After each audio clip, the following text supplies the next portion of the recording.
When someone references losing their minds, 99% of the time, it's not the scary type. Instead, it's typically the type driven by in-the-moment stress, with the best remedy often being some deep breaths and perspective. Perspective, which is probably more powerful once you realize that the more you let these little stressors, which don't really mean anything in the grand scheme of things, get to you, the higher probability you have of actually losing your mind, aka your neurons, which happens to be the prerequisite for losing yourself.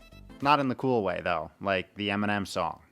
Here's why. Yo, what is up? Welcome back to another week of How to Health. My name is Kevin. I run liftinbalance.com, where we take aim at all things health and longevity and do it in an odd, weird, interesting, and highly sarcastic way. Today we are venturing back into the confines of our favorite 5-pound mushy membrane. This time talking about one of the little discussed risk factors and drivers of this literal losing of the mind, or what is clinically known as neurodegeneration, oftentimes classified as dementia. This risk factor that we speak of is your flow. No, not that type of flow. Your blood flow, aka arterial and blood vessel function. And let me tell you why. Because I agree. This really isn't a publicized risk when the scientific community is debating the cause of this increasingly prevalent loss of neuronal mass. Typically, the narrative focuses on a series of neurotoxic proteins, mainly amyloid beta and tau, which aggregate and destroy neurons in critical areas of the brain like the learning and memory hub, the hippocampus, and the emotionally regulating limbic system. And don't get me wrong, both happen to be very real and very important. However, one of the most overlooked components to this neurodegeneration story happens to be cardiovascular health, simply because it regulates the flow of stuff. What type of stuff, you ask? Well, let me start by reminding you that the brain is the most nutrient-hungry organ that we have. And the key way that these nutrients are delivered is through the blood. But there's more to this story. How do you think we excrete and rid our brain of toxic metabolic byproducts? Through the blood. And what about when it comes to protection? Surely our cardiovascular system can't protect our 5-pound mushy membrane from compounds that don't belong in it, right? Huh? It does? Via a specialized blood vessel wall called the blood-brain barrier? Damn. Thus, a key revelation is formed. Without a strong, healthy, efficient cardiovascular system, the likelihood that we are protecting ourselves from preventable neuronal damage is much lower than it should be. And I hate to say it, but this right here is becoming a bigger and bigger problem for us intelligent walking apes, as our older growing population has led to a steep rise in late life dementia, which is now the second most common cause of death over 65 in high-income countries, 10% of which is classified as vascular dementia, or neurodegeneration driven by vascular dysfunction, leading to pathological outcomes such as cerebral small vessel disease, major strokes, and white matter lesions, ultimately disrupting cognitive function, normal brain metabolic and detoxification functions, and setting the stage for the acceleration of degeneration, and even the formation of plaque-based degeneration. Not a pretty picture, I know. A picture which becomes even more eye-opening when you hear this next stat. You ready?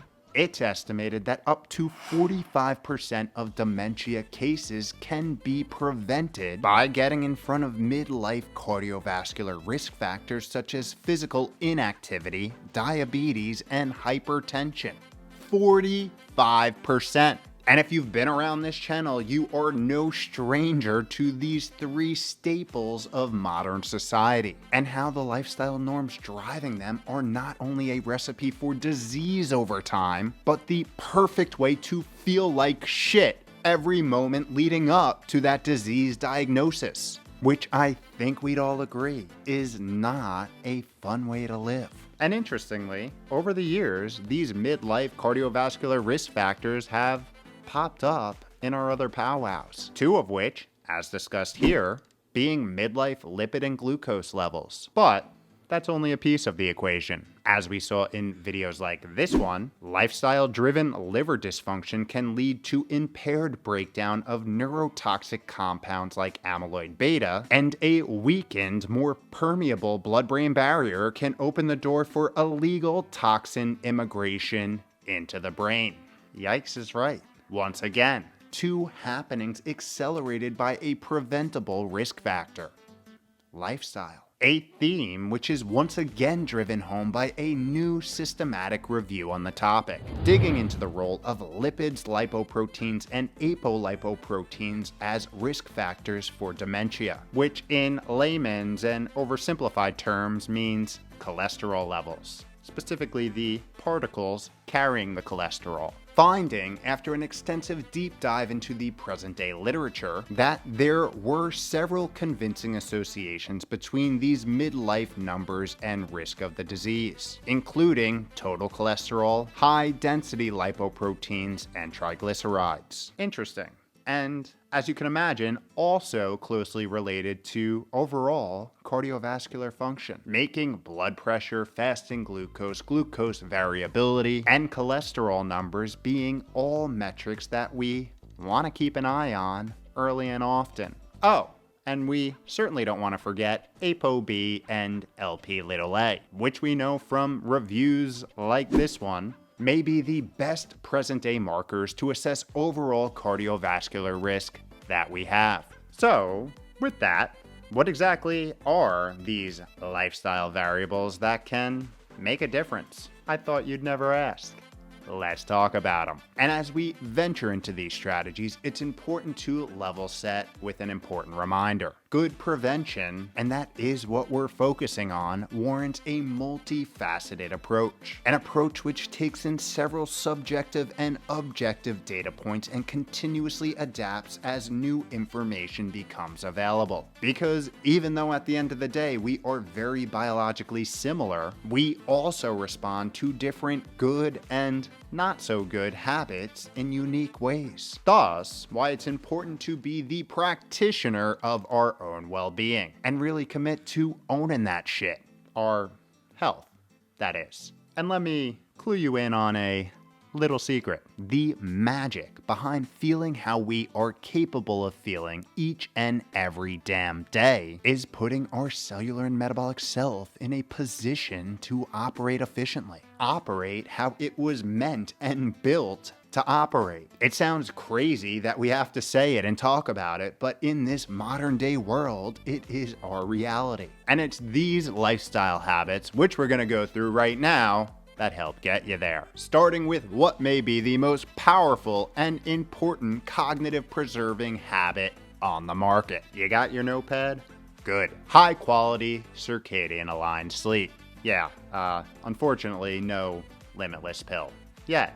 But this is a close second, because data has shown that a single night of sleep deprivation can increase the prevalence of neurotoxic proteins in the brain by upwards of 5% the next day. And that's a lot of neurotoxic meatballs. But guess what good sleep does? The exact opposite. It activates pathways such as the glymphatic system, which cleans the brain from all the neurotoxic waste that is accumulated throughout the day, which suddenly makes the brain fog following a crappy night's sleep make a lot more sense. And if you add in the fact that chronic sleep deprivation increases the prevalence of both hypertension and cravings for ultra-processed foods, more atherogenic cholesterol-carrying particles are likely to follow. That right there makes consistently good sleep potentially the best neurodegeneration defense mechanism that we have, and something that you're never going to want to shortchange again.